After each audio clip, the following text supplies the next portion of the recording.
नवरात्र, दुर्गा माता उत्सव, 3.5 शक्तिपीठांचा हा 9 दिवसांचा नवरात्रींचा जागर, नारी शक्तीचा उत्सव. नारी शक्तीला सलाम, स्त्री शक्तीला सलाम.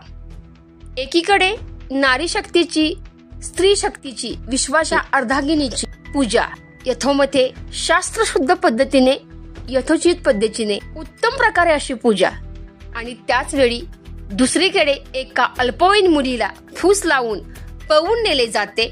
नंतर तिचा गळा दाबून निर्घृणपणे खून केला जातो आणि मृतदेह कोयना धरणाच्या किनाऱ्यावर खड्ड्यात पुरला जातो. परंतु या नवरात्राचा एक चमत्कार म्हणजे पोलीस बांधवांना, पोलिसी शक्तीला या संपूर्ण गुन्ह्याचा तपास लागतो आणि तो आरोपी जेरबंद होत आणि खुनाची कबुली दिली जाते. आणि एकूणच काय, मृतदेह पोलिसांकडून ताब्यात घेतला जातो.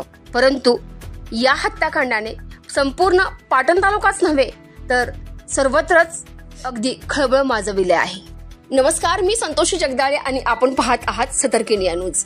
आणि या गुन्ह्यासंदर्भात सविस्तर माहिती अशी की कोयनानगर पोलीस ठाणे गुन्हा क्रमांक 39/2025 BNS 137-2 प्रमाणे गुन्हा दाखल झाला असून सदर गुन्ह्याबाबत घडले असे की फिर्यादीचे अल्पवयीन मुलीस कायदेशीर रखवालीतून ऑगस्ट 2024 पासून आरोपी ज्ञानदेव तुकाराम सुतार वय 37 वर्षे, राहणार तळये पश्चिम, तालुका पाटण, जिल्हा सातारा, सध्या राहणार विरार, याने पीडितेस कशाचे तरी आमिष दाखवून फूस लावून पळवून नेले होते.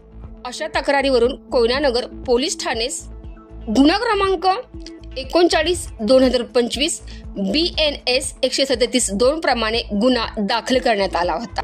सदर गुन्ह्याच्या तपासादरम्यान पोलीस उपनिरीक्षक खेडकर व DB पथक यांनी कळवले की कोयनानगर पोलीस ठाणे सातारा ग्रामीण हद्दीतील पाण्यातील वाजेगाव, तालुका पाटण, जिल्हा सातारा गावचे हद्दीत एका अल्पवयीन मुलीला गरोदर असताना तिचा प्रियकर ज्ञानेश्वर तुकाराम सुतार वय 37 वर्षे याने तिला जीवे मारून रोड लगत नदीच्या कडेला कोठेतरी असलेल्या खड्ड्यात तिला पुरून टाकले आहे, अशी माहिती मिळाली होती.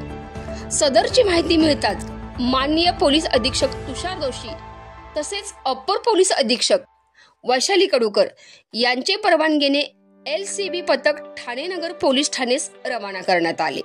सदर पथकाने आरोपीस ताब्यात घेऊन कोयनानगर पोलीस ठाणे येथे हजर केले गेले आणि यापुढे संशयित आरोपी ज्ञानदेव तुकाराम सुतार वय 37 वर्षे, राहणार तळये पश्चिम, तालुका पाटण, जिल्हा सातारा यांच्याकडे तपास केला असता त्याने त्याचे अल्पवयीन पीडितीचा गळा दाबून पुरून टाकले असल्याचे कथन केल्याचे सदर गुन्ह्याच्या कलमात BNS कलम 140, 103, 1, 238 ची वाढ करण्यात आली आहे.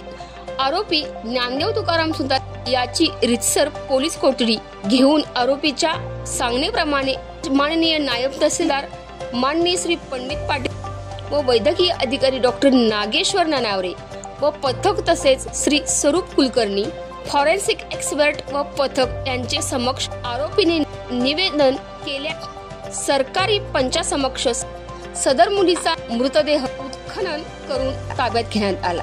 यातील आरोपीने समाजातील बदनामीच्या भीतीने अल्पवयीन मुलीचा गळा दाबून खून करून प्रेत पुरून टाकल्याचे सांगितले. सदर मृतदेहाचे कायदे सोपास्कर पूर्ण करून मुलीचे नातेवाईक यांचे ताब्यात देण्यात आले.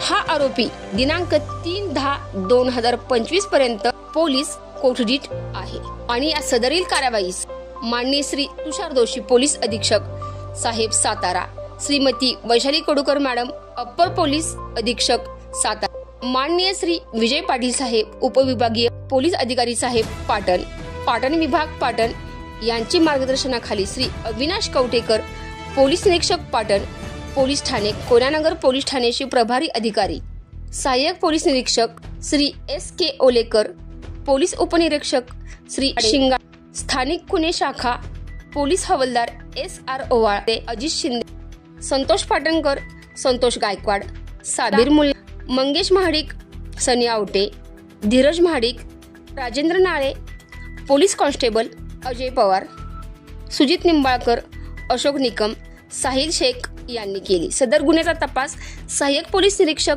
SK ओलकर करत आहेत। आणि या संपूर्ण महत्त्वपूर्ण अपडेटसाठी सतर्क इंडिया न्यूज मुख्य संपादक विराट कदमसह वृत्त निवेदिका संतोषी जगदाळे, कोयनानगर, पाटण।